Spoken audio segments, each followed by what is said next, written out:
It's that time of year again, Kaleidoscope Klan. El Dia de los Muertos. Or in some places, Samhain, and other places, everyone recognizes that this is the time that the veil is thin, where we can communicate with our ancestors. Let's talk about it. What does honoring the ancestors mean to you?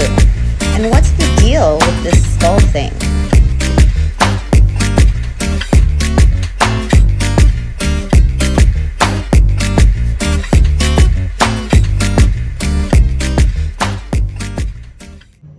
Buenas noches. Good evening, Kaleidoscope Clan. How's everyone doing?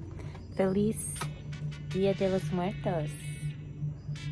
It's a very special evening here in Mexico. November 2nd is the day that concludes the festivities that have taken place for 3 days. And it's very, very different from the experience of Halloween in America. It really is more like a Christmas that they also involve the ancestors specifically and create altars to honor them. But it's very family oriented. Now, actually, I do see the influence. Like when I went to Tulum, I saw children trick-or-treating, which is not something that, is traditional at all. And I also saw children with costumes the other day. They had like a special day where they were all wearing costumes, and most of them were wearing like clothes splattered with blood and stuff, which was like really, it was like very gory focused, most of those costumes. But traditionally for the people here, El Dia de los Muertos, the skulls are not about being gory. It's actually in their culture here in the Yucatan, specifically with the Maya, Janal Pixan, they actually used to keep the skulls of their ancestors in the floor of their homes. And they would bring the skulls, their real skulls, out and put them out. So it's not really about being gory and stuff the way we envision it in America. It's actually, their real ancestors' heads. And so they would really treat it like the person during the party, or, it really had endearing meaning. It wasn't spooky at all. So I just wanted to say that. But also, a lot of people party and they put up their pictures. Here, they're very, very serious about really engaging the personalities. And I would really encourage people, while the veil is thin and everything, to really meditate on your ancestors. Take that very seriously, regardless of whether you do the Day of the Dead or not, because that is something for sure that, we've lost a lot of as far as ancestor worship, in the sense of actually communicating with them, and getting, spiritual communication. It's possible, or it's not possible. It is a thing. It is just another aspect of reality. And so it's a different kind of sensitivity. It's a different kind of communication. But I would say that if you want to honor your ancestors, just really study who they were and their experience and honor that. Another thing related to being of African American or ancestry, that means that also when we look at our ancestors, we have to acknowledge our true bloodlines, which include white people. And that's the thing, is that I am not just African, clearly. I am African and Scottish and Irish and English, And there might be some indigenous American in there too, but most of it is African and European, white, okay? And so America really has to come to the fact that the real issue is that Black people are just the scapegoats of a family of people. We are the bastards because the only people who qualified as white were the purebred ones, but they were the ones who were breeding the slaves in the first place. So I have family lines that are white, but they excommunicated my family going back, you know? So that's all something that we have to deal with.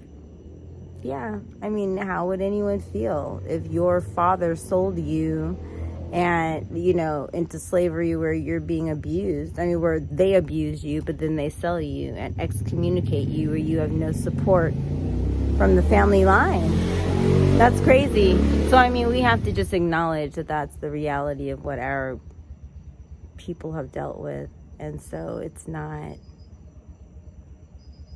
it's weird. It's like your family's pointing the finger at you, saying how crazy you are when they're the ones who created the problem. Okay, so that's real. But for me, you know, you just can't judge people by what group they are in. You need to actually deal with individuals. That's the only way that I can deal with people anyway. Yeah, and so in honor of my ancestors on both sides, I pray for peace and for healing. And, you know, yeah, if that could be the focus for everyone, we would all be in a much better place. So that is my prayer for this Dia de los Muertos. In order to honor my ancestors, I actually took a trip to Tulum to go to visit Oloku, which is the owner of the sea, is what that means, but it's actually the deity that represents the vastness of the ocean and the mysteries that it holds and the wealth. Yeah, and that is what my Nigerian ancestry called me to do. I was very much called to do that, and I, you know, it's just harmonizing with the ocean, being thankful for everything it gives us, you know, and being in tune with it, so you can like really embody that feminine, receptive, powerful in a gentle way. Well, when it wants to be powerful in a destructive way too, but a powerful entity that gives life to us all, right? So yes, that was very much tied to my ancestry. I know that that's something I need to focus on, is the elements, because that's what my ancestors did. So I'm not going to make this long, but I pray that you also have great meditations with your ancestors, and may we all do them proud. Ashe. And as always, continue to embody the sacred transformation. Have a blessed evening.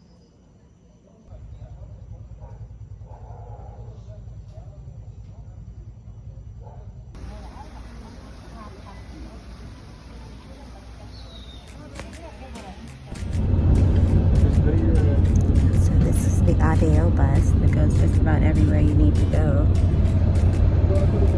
Bathroom in the back. They usually play movies, which I don't like, but they usually do. So quality. So I'll be relaxing the whole way to Tulum. About to snuggle in now. Have my robe. Always bring your robe because it gets freezing cold on these things.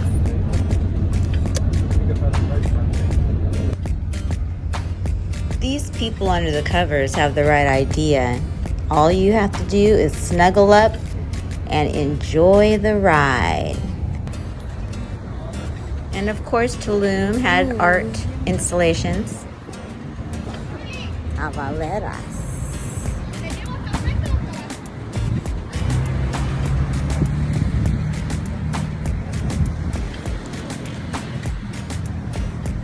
Tulum. El Dia de los Muertos. Well, I finally made it, and it was well worth it. There's no way to express what it feels like to finally be able to touch down with the sacred waters of the ocean. I spent time here, but I actually ended up going to a Temescal ceremony also, which I did not film. But I had a perfect visitation. And when I was done, I returned to Valladolid. This is the center of Tulum, as I was headed to the Adeo station to return. It was a magical time, and as you can see, it was very festive. Thanks for watching Kaleidoscope Klan, and continue as always to embody the sacred transformation.